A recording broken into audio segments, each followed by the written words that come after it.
বিসমিল্লাহির রহমানির রহিম। প্রিয় দেশবাসী, আসসালামু আলাইকুম। আজকে আমি আপনাদের সাথে একটি বিষয় নিয়ে খুব সংক্ষেপে দুটি কথা বলতে চাই।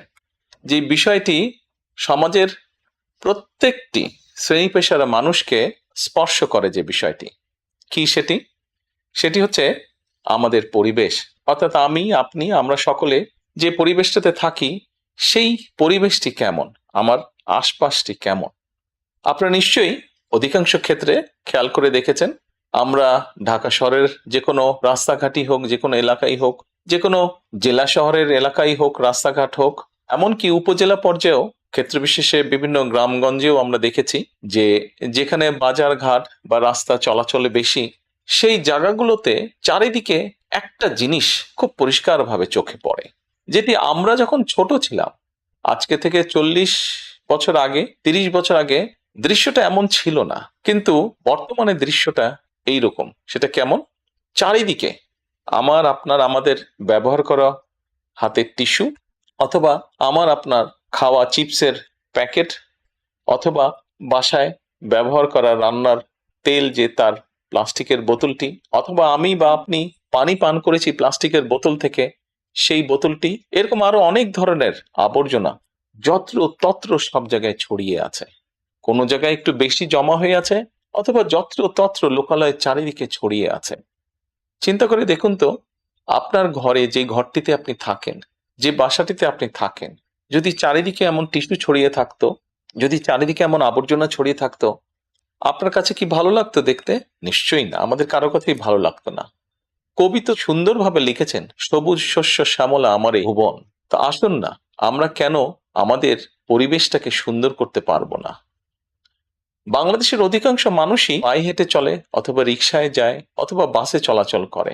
এই মানুষগুলো যখন রাস্তা পার হয়, বিভিন্ন জায়গায় যখন আবর্জনা জমে থাকে, ময়লা থাকে, এই মানুষগুলোর কিন্তু অনেক কষ্ট হয়, বিভিন্ন জায়গায় অনেক দুর্গন্ধ হয় এই আবর্জনা জমে থাকে।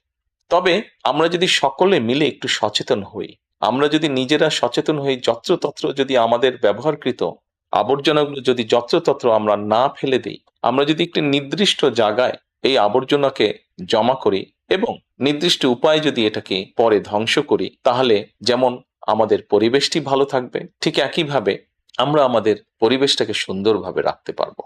দেখুন, অনেক জায়গায় আমি দেখেছি, গত কয়েক মাসে যখন আমি দেশের বিভিন্ন জায়গায় গিয়েছি, হয়তো কোনো একটি পুকুরের পাশ দিয়ে যাচ্ছি, দেখেছি পুকুরের ভিতরে বিভিন্ন রকম ময়লা স্তূপ হয়ে পড়ে আছে, অথবা পুকুর পাড়ে বিভিন্ন ময়লা স্তূপ হয়ে পড়ে আছে।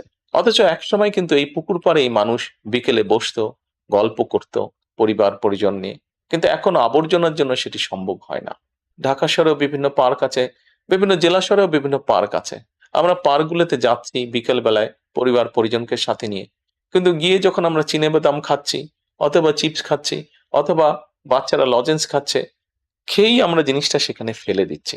আমরা যখন যাই তখন হয়তো যারা পরিচ্ছন্ন কর্মী তারা হয়তো পরিষ্কার করে রাখছে, কিন্তু আমরা যখন বেরিয়ে আসছি তখন আর সেটি আগের মতন পরিষ্কার থাকছে না। কিন্তু যদি যে পরিষ্কার থাকতো, আপনি যদি পরিষ্কার করে রেখে আসেন, আপনার পরবর্তীতে যে যাবে সেও সেই পরিচ্ছন্নতা, সুন্দর পরিবেশটি উপভোগ করতে পারবে। কাজে আসুন না, আমরা যদি আজকে থেকে প্রত্যেকে সচেতন হই, আমাদের হাতের আবর্জনা বা ব্যবহারকৃত আবর্জনা যদি নির্দিষ্ট জায়গায় সুন্দরভাবে আমরা গুছিয়ে ফেলি, তাহলে ধীরে ধীরে হয়তো আমরা আমাদের এই বাংলাদেশটাকে আবর্জনা মুক্ত করতে পারবো, সুন্দর একটি পরিবেশ গড়ে তুলতে পারবো। দেশটা তো আমাদের সকলের। আমরা সকলে মিলে যদি চেষ্টা করি, সকলে মিলে যদি একটু একটু করে করি, তাহলে আমরা বড় কিছু করতে সক্ষম হব। প্রিয় দেশবাসী, আপনাদের কাছে আজকে এই সহযোগিতাটা আমি চাইছি। আমরা সকলে মিলে আসুন, চেষ্টা করি আমাদের দেশটিকে পরিষ্কার সুন্দর রাখতে। আমরা সকলে মিলে চেষ্টা করি আমাদের পরিবেশটিকে সুন্দর পরিষ্কার রাখতে, যা নিশ্চিত করবে আমাদের আগামী দিনের বংশধরদের জন্য একটি সুস্থ দেশ, সুস্থ পরিবেশ। সকলকে আন্তরিক ধন্যবাদ। আসসালামু আলাইকুম।